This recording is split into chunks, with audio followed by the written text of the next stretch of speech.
All right, Adele. All right. Hi, I'm Adele Murray. I am the business librarian at Minneapolis Central Library in Hennepin County, and I am going to be doing a kind of a brief overview of some of the resources for, entrepreneurs and folks who are looking to become entrepreneurs available through the library. And I'm going to recommend one favorite, like the book that you everybody should have, which is free. It's online. You can pick up a hard copy at any Hennepin County library, and that's A Guide to Starting a Business in Minnesota. It's put out by Deed, and I'm putting a direct link right here in the chat, so you can peruse it at your convenience. But if you want a copy that you can mark up, you can stop by and see us, and we'll get you set up with one. They're totally free, but it's got all of the kind of state-specific information, a lot of information about licensing and all the good stuff. So I highly recommend it.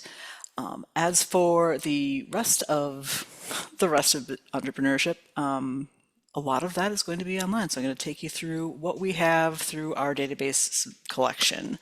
So I'm going to share my screen here.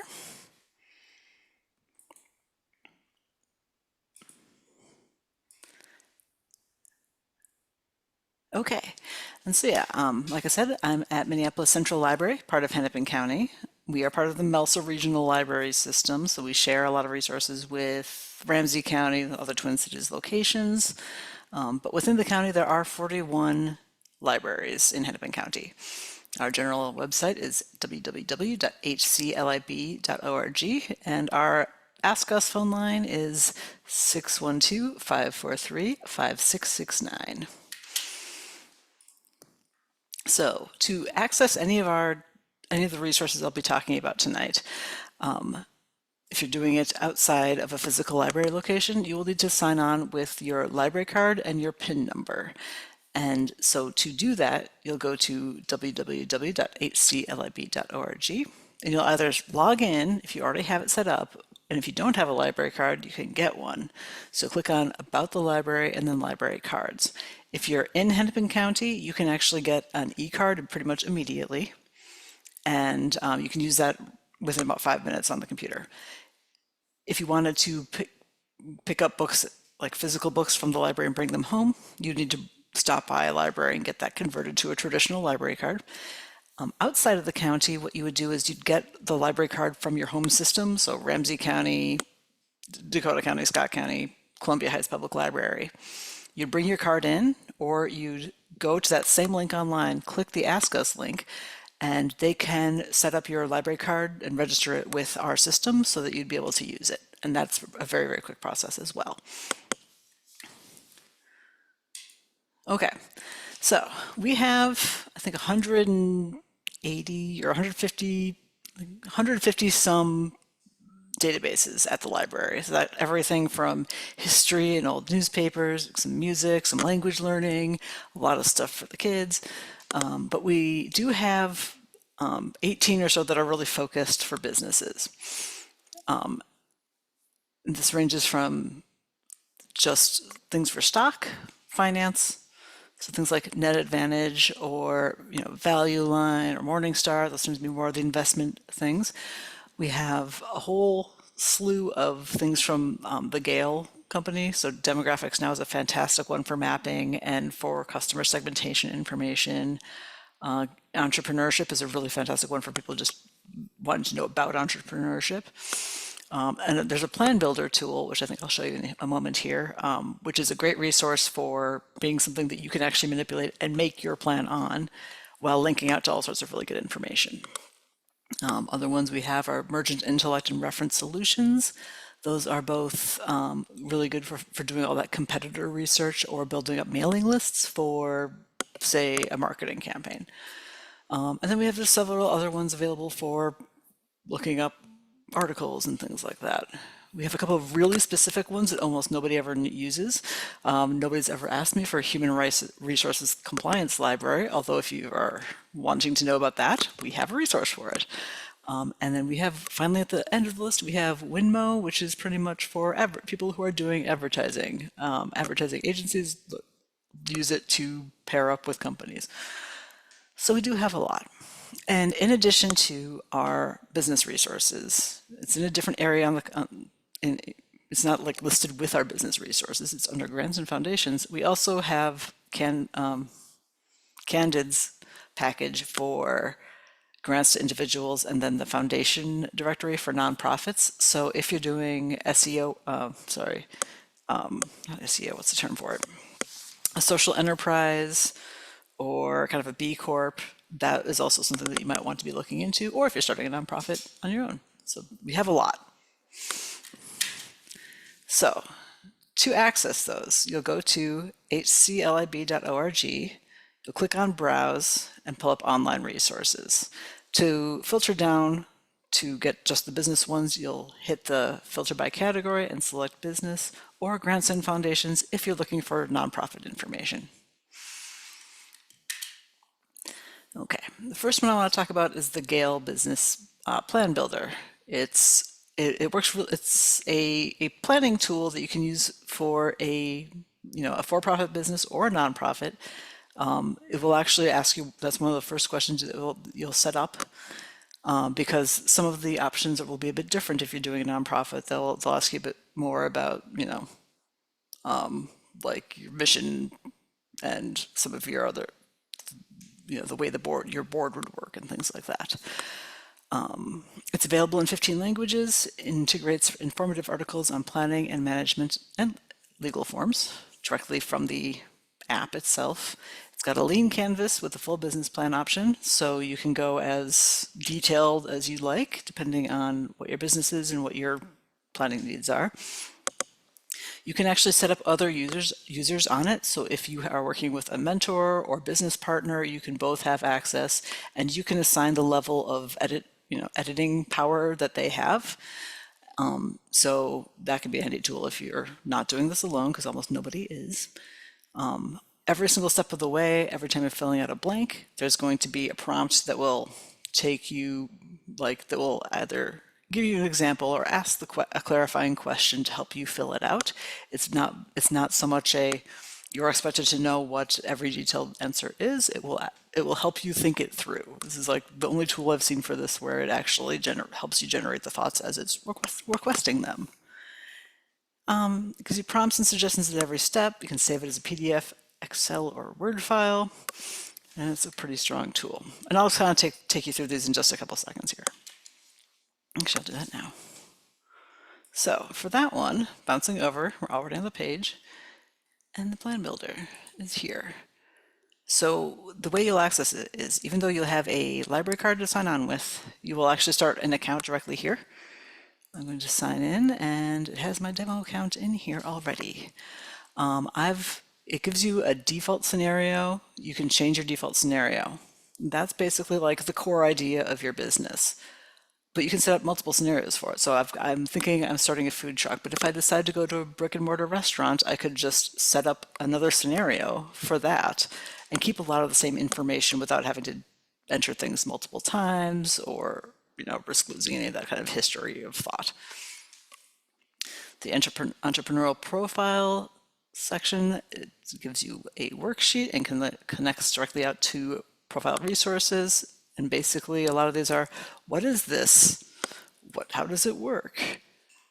For every one of these prompts that I can edit, these blue boxes will pop up with those amplifying questions and prompts that kind of help you really think about what you're doing, why you're doing it, what you want, think about the question. So even if you're not sure, or you haven't really thought about it before, this will be a good way to bring those ideas in. So the business ideation, you can get this lean canvas, or also do a SWOT analysis or a pest analysis or a 5 forces if those are things that you're familiar with. It links out to other resources for all sorts of business related topics every step of the way. But the lean canvas, of course, is in this case, it's there to help you describe what your business is going to be. What's the problem you're solving? What are your solutions? What's unique? What's your unfair advantage? If you go in to edit any of them, even after you've entered it, those questions still stay there, and links and prompts to help you kind of really fine-tune your thinking as you go. There's a section for the break-even analysis where you kind of get into your expenses, costs of goods sold. These are completely fake. I just populated the fields because I felt like something needed to be there. Do not look at this as a good reference or information source because I was faking it. But once you've built that up for real, you can actually bring that in to have like the reports and everything that you need as part of your actual business plan, which is this last step. It defaults to a lean business plan, but you do have the option for a full one, also executive summaries, assumptions, and things like that. And you can also do a section more for when folks are actually up and running or getting there. Anything you need for financial projections, it has a nice kind of plug and play, if I can get to it. Like I haven't added anything yet, but I can add it, describe it, tag it up right all in here, and you can kind of keep everything together as you're getting ready to launch. So that can be a very useful tool. There are a lot of ones out there. This is another one, but this happens to be the one that I use because we subscribe to it. But I think it's pretty solid for somebody who, if you're coming in really green, you don't have a background in business, but you're starting one anyway, which is what happens a lot of the time.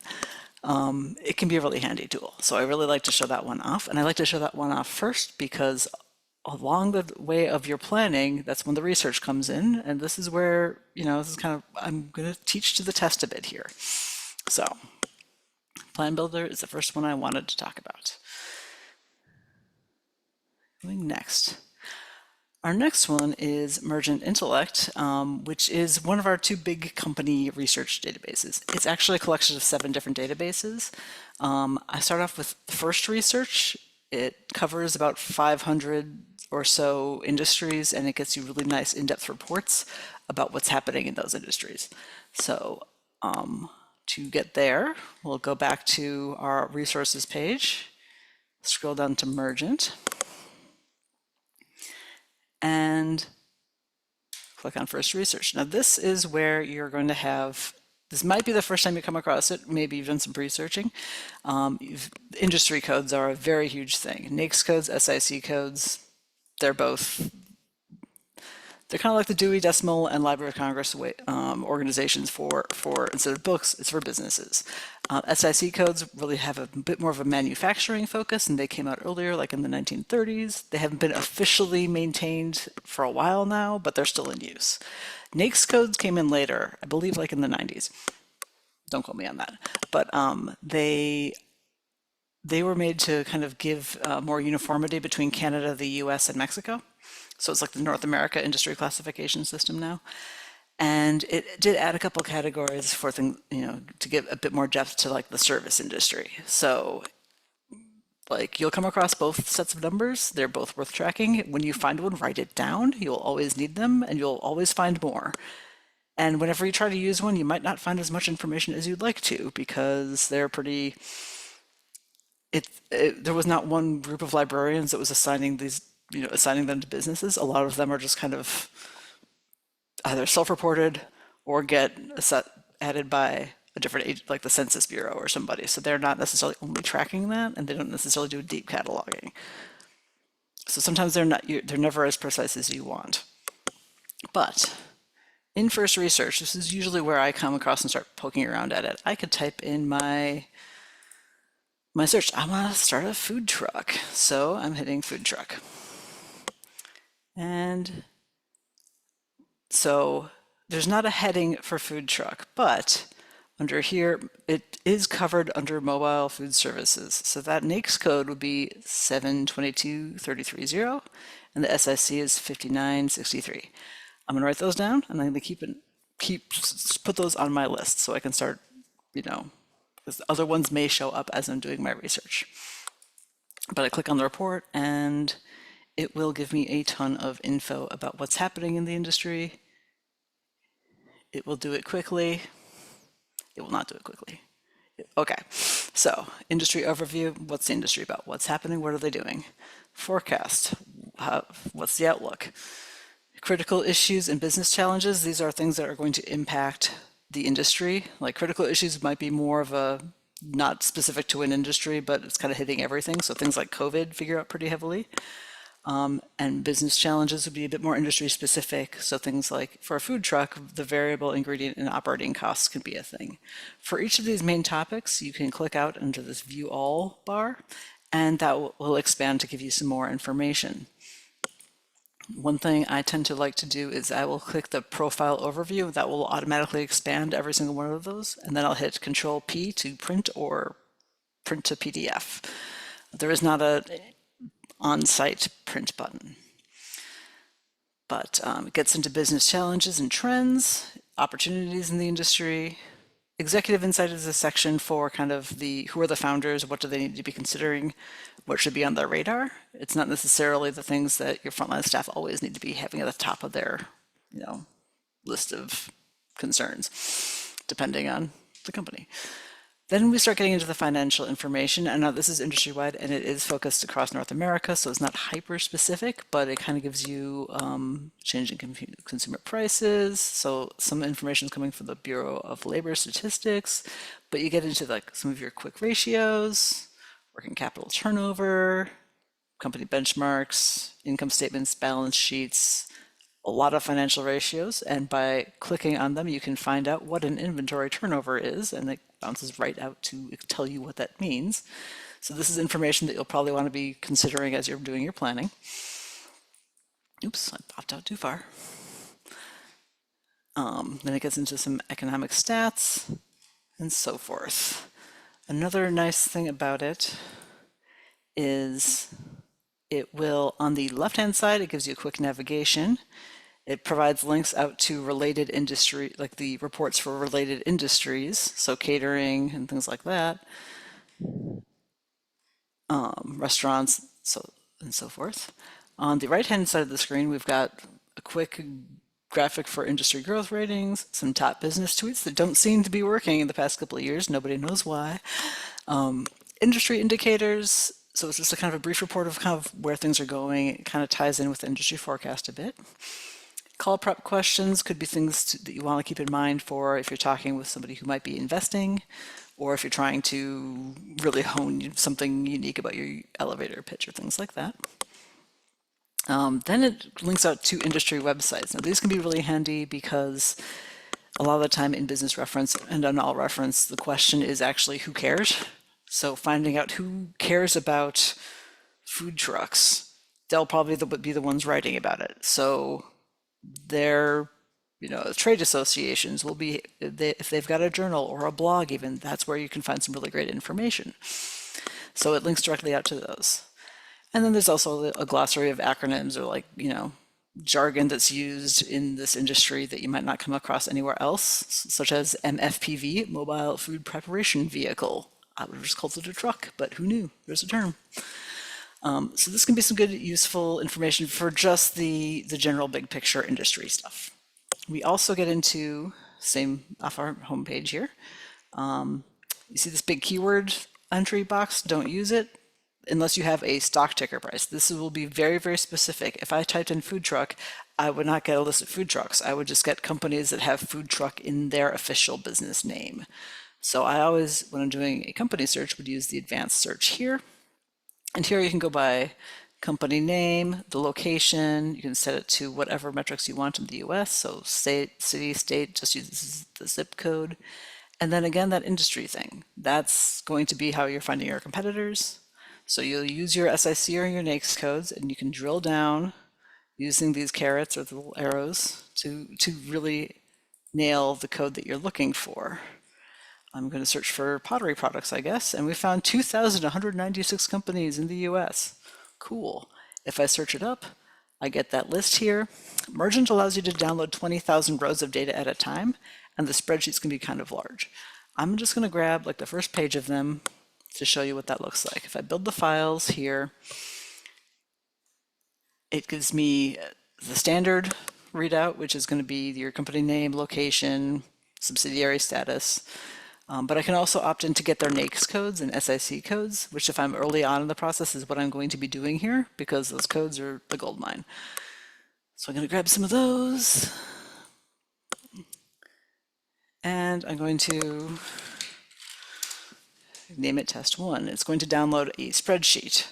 And then I can sort that, filter that however I like. You can, if it's a small enough one, it'll give you a download link. If it's a very large one, 20,000 rows of data, it will take it a few minutes. So in that case, it will email you the results. Oops, I just hit no when I meant to hit yes. Try to open this again.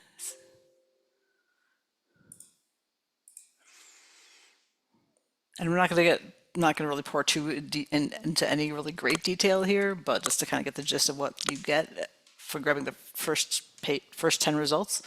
We got the name, is it private or public company? Do they do import export? Latitude and longitude in case you want to make your own map.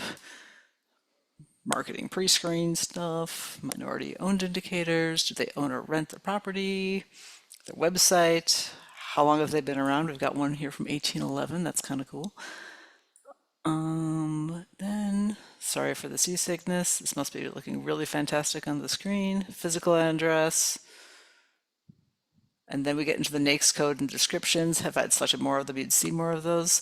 And that's where you can find, sometimes you'll find a company will have 8 to 12 other codes that might be more specific to what you're doing, or might be a good way to filter out results as well. So it's always good to look at those columns in these spreadsheets.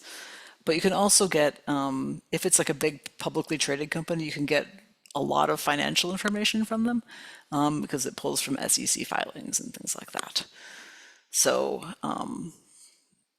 once you have gotten your list and you found one or two that you're really interested in, you can also go back and directly look at the profile of the company here in Emergent. And you can do this in every single time you come across a company in any of these databases. If you click on their name when it's underlined in blue, you'll probably it will lead you to their basic profile page. The ones in Emergent can be kind of vague depending on the information you're looking for. And if it's a really smaller company or it's a private company, there might not be as much information as there would if it was a publicly traded on the stock market, large company. So this will give you a bit of information about how many employees do they have. And it is a lot of that same spreadsheet information, just kind of focused on the one in one company, and it's more readable. So that is that one. You can also use it to build mailing lists for if you're going to send out flyers to people in your neighborhood about the company or about your business. You can do that using the consumer data to kind of tile in like people who are interested in, let's say I'm looking for specifically people who are buying books and they like travel. I haven't set my location information here. You always want to build in more information because I found 13 million, which is way too high. And that's pulling from all of North America. So I'm going to add in my location information and just for argument's sake, I'm going to add the zip code to the criteria. That brings it down to 243. That seems much more affordable, manageable. And it gets last name, first name, address. These databases will include phone numbers. I don't generally advise calling people. A lot of folks can be on a do not call list, and I've got no way of guaranteeing that the phone numbers that these databases have pulled are publicly actually available to be used for those purposes. So caveats, buyer beware. None of our subscriptions include email addresses, but there is one company that you can buy them from that we do subscribe to. I'll show you that in a moment. So that one's Emergent. And that's kind of my general first stop. It also has a separate section specifically for business ratios and a little bit of demographic information, like if you're looking for consumer expenditures, but I'm going to show you something else in Gale that does it a bit better in just a moment here. Like right? Nope, not quite yet. In a moment. Gale Business Insights is the next resource that I want to talk through here. It's really the best case for finding a good, broad business information from, say, like 3M or Target. If you're looking for big companies, they have a ton of information available. And Insights does a really good job of presenting it, especially if you're not like wanting to dive right into the financial reports and 10Ks and all that. We've got has the most searched companies, heavily used publications. So if you hit those, you've read your free article for the month. You might be able to find it here because it covers The Economist, New York Times, Management Science, Adweek, and Financial Times, and Business World. There was usually a delay with most library subscriptions, so if it's an older article, the odds are pretty good it might be here.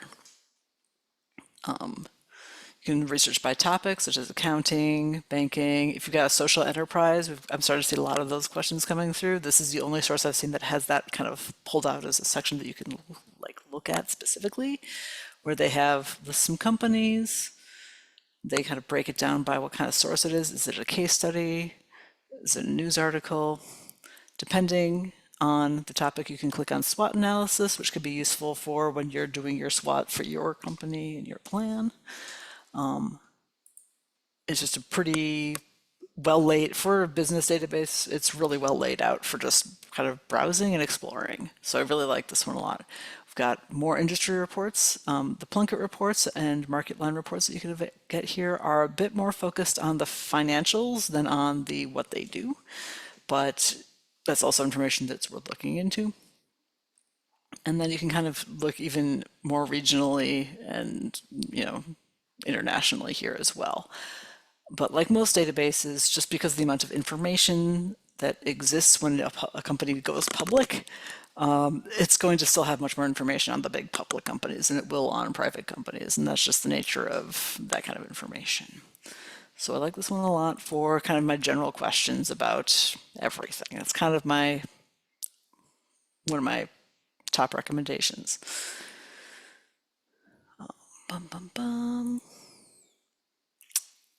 My next one, Gale Demographics Now, is the best one that I've seen for customer segmentation and mapping things. So if you're working on like, I'm going to set up a brick and mortar location or a storefront, or I just kind of not sure where I should put this business, it's really handy. Does some kind of cool stuff. But for the kind of, this is the first time I really came across, like personally, I've only been doing this for 2 years. The customer segmentation, they actually pull from credit card expenditures. They're really tied in with Experian specifically, and they will also scrape data from apps. So when you have that look, all those old boxes for the terms of service where they're like, we're going to share your data or not, depending on how that is. This is what that information goes to, are things like this, which your opinions about how that is and might vary. I get that, but it makes for an interesting set of data to play with. So we're going to go to Gale Business Demographics Now. This one, in a lot of ways, it's a lot easier to use than the other ones because we're not necessarily focusing on an industry. We're focusing on people and locations. So I'm going to sit here up in the upper right. I'm going to set my location. You have options for that. You can just do one zip code, a city. You can draw a circle on a map. There's a lot of different ways to define the territory that you're kind of be examining. But for the sake of getting through all these really quickly, I'm just doing a zip code. But it's worth playing with if you're into this. So you can search up people and companies. There's a couple lists, businesses, households, and nonprofits that will pull up everything in 55401 in any of those categories. Maps are kind of pretty cool. Why did it pull up like that though? Hang on here. I didn't properly set it. Now it's properly set. Okay, so this is what 55401 looks like. If I want to do something like a traffic count, I can enable that right here. And I'll show that. And this gives me from that app information that will give me like what the foot traffic is over a particular, like over the survey period essentially. So I can see here, like this is downtown Minneapolis, the darker the dot, the more the red is the highest. So if I'm looking to park my food truck somewhere, I might try to get it along Hennepin or Washington because that gets a lot of traffic. I might not necessarily put it off of, what's this one here? North First Avenue in between Washington and 3rd Street, it just doesn't get as much traffic. So those kind of questions can be answered here. You can download it to, grab your graphics, pop that right into your report. Gale will allow you to have all sorts of graphics to include in that business planning tool, but you can also export it out to Word or any other document that you want. The reports are kind of the really cool stuff in here. And so let me put my list up here because there are a lot of them.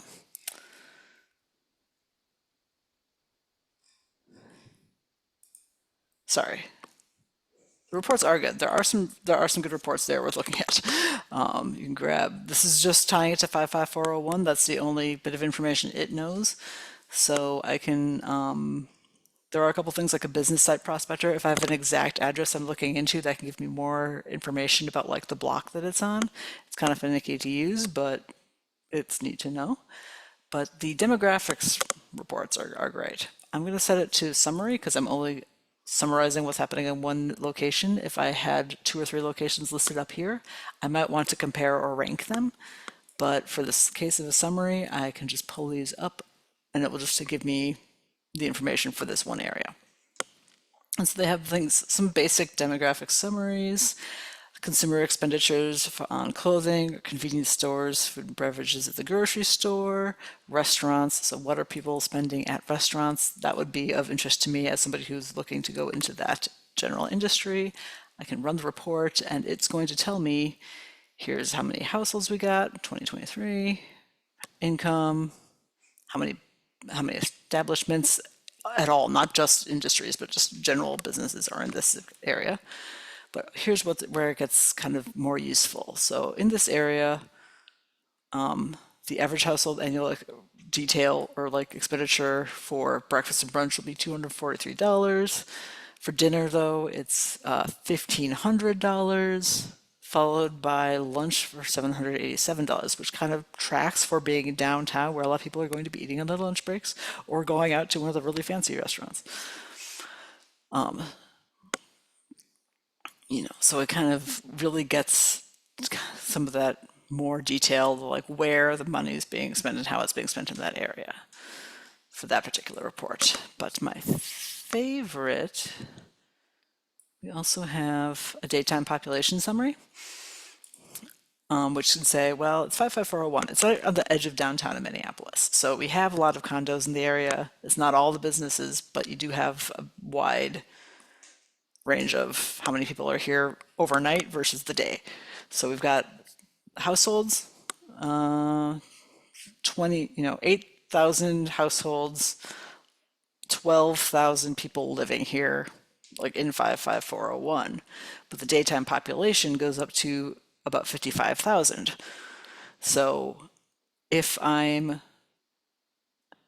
really, for a lunch truck, I might be trying to catch that daytime population. Those are the numbers I'd actually be looking at, even though on the census, how many people are living there is only, a quarter of the daytime population. So that information can be useful. And then we get into, and each one of these you can always download. There's always a prevalent download button, so you can grab it, email it to yourself, print it up, do what you want. We also have these mosaic clusters, and this is that customer segmentation I was talking about. This breaks, using all the credit card data, it kind of gives you the stats on the neighborhood, or the locale, and tells you a bit about who the customers are. So I'm going to just go to the household summary chart report. I'll run that. 55401 is a pretty easy one. There are 20 some big segments. They all get more broken down. I'm gonna make this a little larger to see it.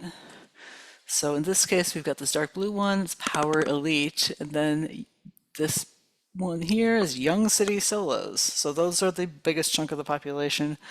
And then we have economic challenges over here. But so for each of these major groups, so group A is Power Elite, you've got all of these. So you can actually look into them more. But the top groups that we have are Power Elite, Young City Solos, and Economic Challenges. I'm going to click on Power Elite. So in 55401, this is the largest chunk of the population. So the head of household is between 36 and 45, most of the time on average. Single family homes, estimated income in the household is over $250,000. So they're wealthy, educated, conservative, well invested, active, into charitable giving. The channel preference will tell you kind of a bit more about how they like to get their information. So do they get their information from television versus radio versus social media? Technology adoption is basically how good are they with computers and phones and mobile apps and online interactions. So if you had, if you found a group where they had, they were at the very novice level, you might not want to completely inundate them with high-tech augmented reality, scan this piece of art to find out more information about our big pop-up thing we're doing. You might want to send them a piece of paper in the mail. If they are really, really on the high end of the tech thing, they might not respond as well to the mailed flyers. So there's that information that you can get from these. They've broken it down that much. Page 2 gets into some statistics about the groups. Statistics. Page 3 explains the statistics a bit more. And then it's followed by a couple pages of narrative. So there's the overview, just tells you about the group in general, but then right at the beginning, there's a how to market to these folks section. So it gets into, like being the most marketable consumer segment in America, it is vital for brands to break through the noise. So you need to use messaging that resonates with what's on the horizon, empty nesting, eagerness to embrace new experiences. Focus on streaming TV, social media, and email to reach them where they most prefer to hear about brand offers. And that bit of information will change from group to group. And that's kind of how they've broken these segments up. So that can be really useful if you're trying to appeal to a particular niche group. And also if you just really want to get a good understanding of who's in the area that you're looking to set up shop in. So I really like that one. Also, it's fascinating to see how they've broken down everybody's spending habits in a kind of vaguely dystopian, but still interesting kind of way. So that's demographics now. And then the last big one I'm going to be talking through tonight is reference solutions.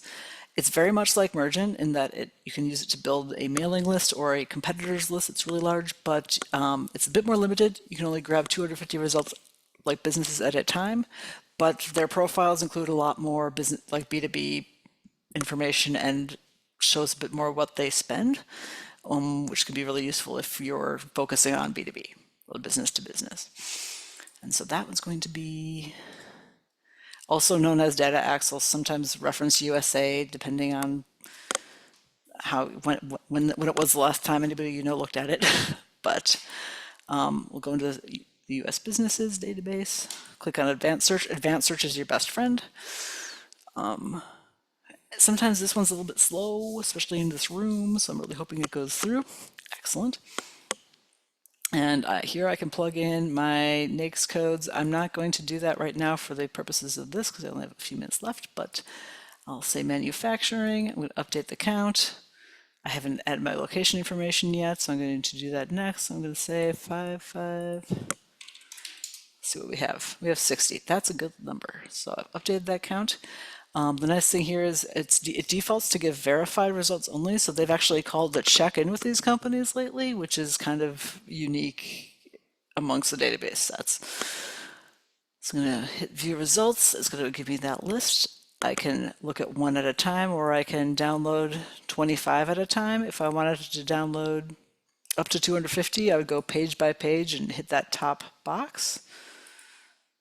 But that's not what I'm doing here. For now, I'm just going to look at 3M. And if I did want to download a full list, it would be much like Mergent, where I can get a lot of detailed information, including all their NAICS codes, contacts, everything in one spreadsheet.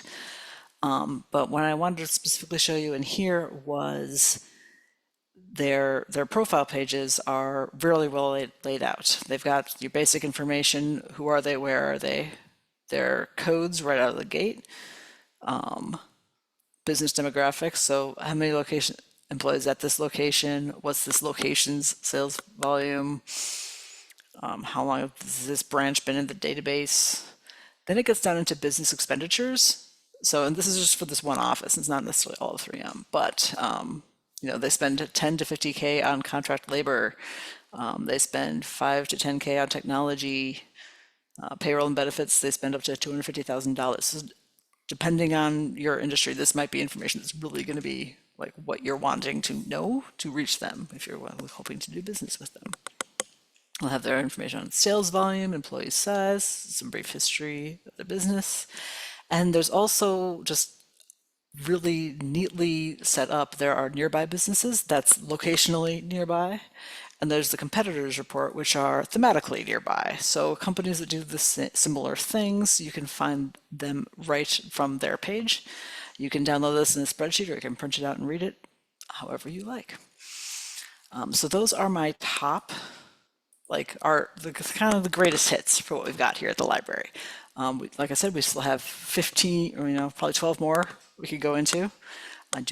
You're not going to do it today because it's 6 o'clock and I'm not going to make you seasick constantly. But if you have any other questions down the line, you want some more help learning any of these resources, or like you're doing a nonprofit, I didn't cover any of that stuff, but we also have resources for that.